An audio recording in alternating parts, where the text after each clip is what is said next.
මේ short video එකේදී අපි බලන්නේ අපි Python උයි C++ උයි දෙකම ඉගෙන ගන්න එක හොඳයි කියලා. දැන් මේක අපි කතා කරන්නේ AI machine learning වගේ engineering පැත්තට යන්න ඉන්න අයට. මොකද Python කියන එකෙන් අපිට බොහෝ දේවල් කරගන්න පුළුවන්.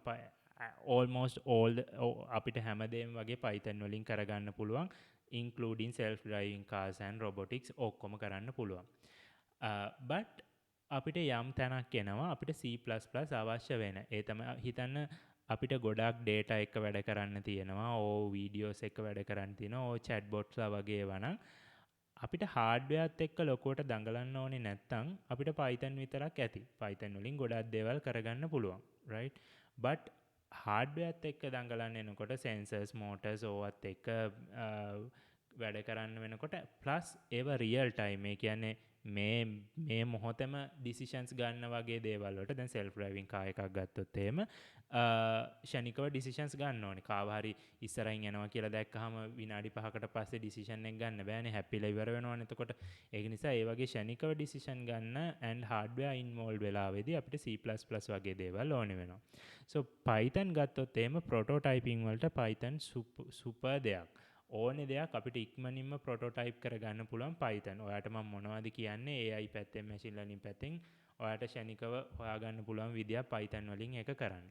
and Python වලින් අපිට robot ලගේ self driving car ඔක්කොම කරන්න පුළුවන්, no problem. but Python C++ එක compare කරාම හරි slow.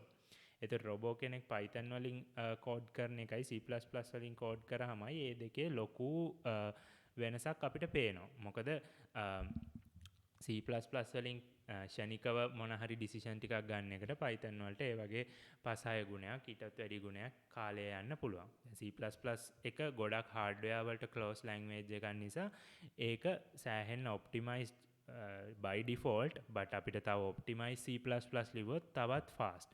හිතන්න අපි කලින් කතා කරා එක වීඩියෝ එක self driving car එක කරන්න ඕනේ දේවල් ටික.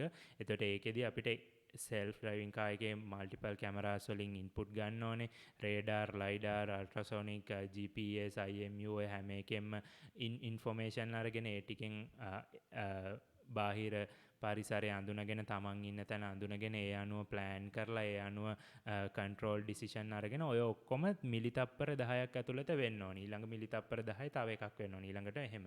මොකද දැන් කාර් එකකට ඉස්සරහින් කවුරු හරි එනකොට විනාඩියක් කොහොම ඉන්න මම තාම වීඩියෝ එක ප්‍රොසෙස් කරනවා කියන්න බෑනේ.